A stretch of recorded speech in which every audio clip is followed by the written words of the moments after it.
Doug by Us is presented by I Don't Blame You Media. Doug by Us acknowledges the traditional owners and custodians of the land of which we record this on and of which you're listening to it on. Always was, always will be Aboriginal land. A little Said no less. one ever. A little less on the D, please. A little less. Hi, you're listening to Doug by Us. I'm giving no context to what I was just talking about. I'm Cassie. No, I'm listening to that. No, I'm putting my phone away. I just realised I had a conversation open talking about some plans with some friends, and that is too distracting Not for that me. either. So that's already two things you haven't given detail on in 60 seconds. Very Yeah, good. in jokes are in. You know what? It's a not a medication day for me today. Focus. You can do Off it. to a great start. One tab open. To be honest, I only have one tab open on my actual literal computer in front of me. The tabs in my brain, that's a whole nother story, friend. 9. This is the 9th for my browser, but that's fine. Okay, tab question while we're on it.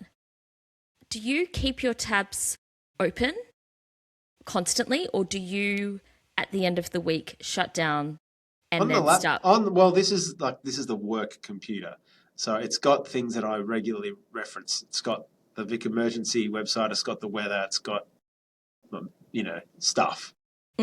So I just keep it there. Whatever. What is the stuff? What was the tab that you couldn't tell us because it's top secret radio stuff? 2 that have references to the song you brought in last episode and the song I'm bringing in this episode. 2 are the studio app that we're using for this. So, and I thought that it was going to be like news first or like a chat about Kyle or something. Alas, that's what I was just watching. I was just watching on Instagram a parody of there's this dude that's been pretending to be Kyle for a few weeks. And I was just watching. He's done an exceptional job. Credit where it's due. Let's open the Insta. Henry Brett's nails are Kyle Stefanovic. Awesome. They're the same guy, aren't they? They're okay. Pretty much the same guy. Two things on that. Why are we here? 2 tabs have since opened. My dad looks like, when my dad is carrying more weight, he looks like Carl Sandilands. And my to dad the point, is, anyway, yep. Oh, your dad also is a bit Kyle-ish, as I've met him. And this is we don't have the same dad, just so we know, for those who are catching on to this My show. dad is a Holland. Yours would be just an imposter. Yes, my dad is not a Holland. Anyway, I'm a Holland through my husband. But my dad looks like Kyle so much that we would, like, Dad and I would go to gigs often, right? And it's only when he's beardy. And let's say it's probably about 10 years ago, and like people would come up to him and think that he was, which is quite hilarious. And then the other Kyle tab that I have open, so I can close that one now. My dad also looks like Billy Joel, but that's another thing. They're not the same, man. But I'm gonna do a comparison. I'm gonna show you. I don't want to share any of their content, but I do believe that Carl and Kyle are both too money savvy and have too many people working for them to be fired from doing the same thing they've always done. And I think that they are wanted to get fired to get the sympathy vote and that kind of reaction from the audience to build their audience, right? Because Aussies love nothing more than a battler, but not the actual battlers. And I believe that they are working on something else in the background. There's 2. I'll split them separately to that. I'll say Kyle did not want his job to change, but Carl was completely planned. Mate, it's see-through as. Stefanovic knew this was happening. This was in the playbook. Okay. Kyle still wanted his job. That's where. I just don't know how you can fire someone for doing the exact same thing you've Well, this is a whole new argument. We ain't game changers. Craig and Irene, you can have this. You have that, guys. Yeah. And look, I don't want to give it more air than it's got. So let's talk about some new music because that is the good stuff. I'm going to kick it off. You like so perfectly described the band that you brought in last step, Savage Honey, as like larrikins who kind of look like they're going to take the piss, but they don't. So of course I had to look at them and like, I get it. I get it. Okay. I think if anyone has like a punky colored hair, I saw like pink hair in there, that you're probably, I get it. I get that they've got that kind of very modern Aussie fun dude kind of energy that if they were to work in retail, they would probably work at General Pants. It's that sort of like, well, they're surf guys. Yeah. Yeah, they're kooky, but like not too kooky. You know, they're safe kook. But musically, they are so different to their image, and I love that. I love that. I am glad that I didn't see the tan and beige and denim vibes that Melbourne is giving for that sort of music, if you know what I mean. Melbourne. Yep. Yeah, like I just love that there is that originality in the trueness. Like it feels more authentic to me, the music they're making. They're not just putting on a cowboy hat and, you know, some flares and Bob's your uncle. But it was cool. It was cool. It was a really, as a product, the album is really nice. And I'm saying nice with that like question mark because it's a complicated thing because it is really lovely. It's a really lovely listen, but there is the savageness in there, and I definitely feel like the album built up in a really strong way and had those guts. Like you know they've got guts, but they're not showing off at all. It's like well placed guts, and I really liked they the lead with album. their hearts. Yeah, well done. You dug into the album, so well done on you. Yeah, I really did actually, and I get it. I got it. It's nice. So thank you. There you go. Savage Honey, Surf Coast represent. Now, I used your medium to discover Devon again, who you brought in last week. So I got, 5.5 minutes worth of video other than just the song, which was like, it's saying something else other than the song. Like I was like, whoa, deep with the narrative at the start and then once the song is finished. But look, she appears exactly like stuff we're going to like. Sounds exactly like we're going to like it. Like it's no fail. Right? Cool sound. And the complicatedness in the subject matter. Like, I think that you and I are both like positive people, right? Like we really try, but sometimes it's hard and it's continually harder. And I really love that openness that there is, like the sunshine. And that balance again, kind of similar to Savage Honey. Like they're different, very different, but that same balance is pretty perfect. Yeah, nice job. Good. I think I know what you're digging this week. No, you don't. You got no idea. I think I do. I have a feeling that it's going to be Olivia Rodrigo. You see, but why? She doesn't need any other podcast talking about her. Okay. I'll gladly will. I'll go on forever, baby, but that's not the plan. Okay. What I do have, because I've got this tab open. We didn't talk about things that weren't my internet browser. What about the 8 Audacity windows I have with audio pieces? Nope. Can I play something? Because honestly, we talked about how much we love the re-album. I'm going to go, because you opened the door, and I'm going to walk through it. This Olivia Rodrigo album is sensational. And the content around Gen Xers enjoying this is real. Like, there's an old audience that appreciates the music. But I didn't understand this until Friday morning, the 26th of June. I didn't know this, and I know exactly, you will know where this is from. Okay, I just want to warn you that when I wrote this song, I was listening to The Cure a lot, so. I wrote half of it when I was with Linda, and I wrote the other half after we broke up, so it's a little uneven, you know? I don't mind. Okay, what? Olivia Rodrigo, this album is Adam Sandler's song that he half wrote within the relationship and half wrote after the relationship. It is. The whole thing is wedding singer code, and I didn't even realise. The Cure references were all there, There's a title, Robert Smith's on it, all that stuff's there. But everything, this whole thing is Wedding Singer. Oh my gosh. This is my brain exploding. This is that emoji. The long game is wild. I can't with this.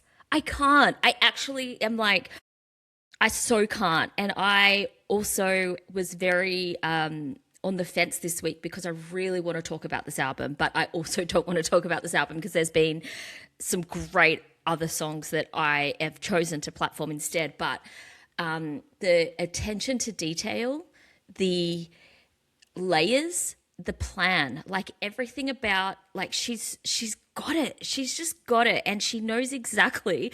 Like she's got really, really great parents, and I think that you shared an interview with me. Well, with a few of us, that was essentially like her dad is obsessed with The Cure, and once her mum chose to see Korn over her own set, like Olivia's set, because she's a huge Korn fan, and I was like, yes, I'm her mother.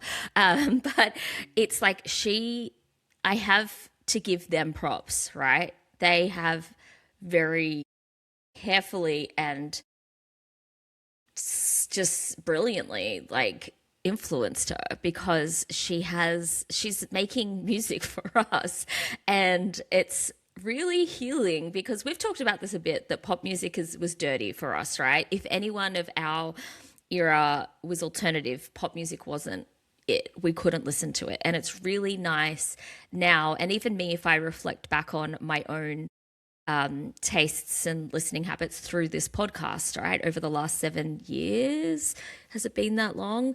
That I love pop music so much more than when we started this pod, right? And she is like pleasing that person in me. Like, this is some psychologist shadow work that she's doing. But the Wedding Singer, She is Robbie Hart. Don't forget, don't worry about me plus you equals Hart. She is Robbie Hart. Yeah, this is insane. I have a blog written that I've not published because my best... Yeah. It's not 2008, mate. Hey, it is. What are you writing blogs for? I'm doing my shadow work. It's my Substack. And my two of my best friends I introduced, and they are now married and they have a child, and they are the most beautiful people, and they've known of each other for a long time, but it wasn't until they get on their 30s. And once I spent New Year's Day with them, Gordon and I actually, and they were like, oh, we're just going to put on The Wedding Singer. Do you mind? And they watched The Wedding Singer every New Year's Day. And I really loved that. And I have now taken on that kind of routine and that habit, because it's a really beautiful way to start the year. And I am now understanding this album even more, because it's about that, you know, we've all been with the Goulia, what's his name? But Robbie Goulia. No.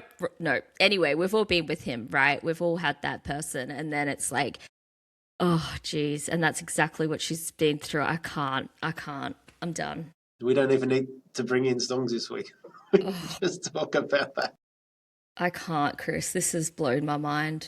Yeah. Anyway, so who I'm bringing in is someone who has lived in Australia, but they're based in London. I'm not exactly sure about the origin story and what is going on. But also, this artist is a character, so you're never going to learn anything about the person anyway. I'm bringing in Black Dahliah, so not the Black Dahlia project or anything, just specifically Black Dahliah, who has not only this is like a full David Bowie Ziggy Stardust thing where they're inhabiting this whole new character. You can read interviews online where they speak about, they can't answer the question about the artist because they just arrived on this planet. So you don't know. But the music that's created, this would chart top 10 in 1982. However, we're not in 1982. This is just, imagine if you just found 2 unique synthesizers that no one else in your city had, and you just went to town and made glorious art. Anyway, Black Dahlia, the album is called The Imposter. Give it a crack. It starts off with this big production thing with a song called Paradise that I want to introduce you to today. You had no idea what I was bringing in. You can't own me. I still have no idea of this, but I like it already. I like it. All right, Yeah, it's fun. Paradise. Black Cool. Dahlia. Cool. I like songs about paradise are generally pretty shit. So hopefully this is good. This is not Coldplay Paradise. No. This is not Phil Collins' Another Day in Paradise. Shit. That'll do for now. Meatloaf also sucks. No, you crossed a line there. You've crossed a line. Paradise by the Dashboard Light is welcome. You and my husband can have all the meatloaf you want, but leave me out of it. You freaking Holland man, I tell you. All right. So I am doing a thing that I haven't done for a while, and I know that it annoys you. Hayley Williams, I'm out. If it's I'm done. Oh, it's not. Also, I'll repeat this. Phoebe Bridgers, I'm done. No. What do you got for me, mate? You have influenced this decision of mine this episode, so you can only blame yourself. Ooh, it's Meatloaf. It's an artist, it's an act, it's a group that I had never heard of until you brought them into this pod, my friend. And they have brought out a brand new single on the day of recording, and it was served to me as soon as I woke up because the internet is great like that. And I am hooked, and I can't believe the heart-styled, bombastic balladness to this track. The track is called Kill Me Like You Do, and the band is WormGirlz. Hey, new WormGirlz. There you Seriously. go. They're having a moment. Let's go. They're We having are their doing it. anti-moment, and I love it. And this song is huge, dude. Like, Heart is my reference. As How soon do as you like Heart Bombast and not Meatloaf? they are very different, and I'm very offended. There's a Venn diagram of theatre. There is not. These dreams. No, okay. Come on. Stop. What they did in the 80s, they were on a lot of drugs, and I think they have a lot of regrets. There were relationship breakdowns. It was different than the 70s, wasn't it? It was different to the 70s. I'm still extremely heartbroken that Cameron Crowe and Nancy Wilson have separated, but that's fine. Anyway, Heart in the 70s, bombastic, bigness, fullness. That is exactly what WormGirlz are delivering with this song, and I am beside myself, and I need to get to see them, and I will. I will see them because it is going to make this love affair complete. So, WormGirlz, welcome back. We love you. We are number one ticket holders. Let's go. We're making this a thing. Yep. I think we see Let's each go. other socially maybe twice a year at the moment, but we will make it happen. We're making them happen. We will. The world's Thank you for gonna know. listening. Good new music. So much love. Oh, I can't handle it. My brain is broken. I need to go But have I'll a blow nap. your mind again. This is good. It's good. Whew.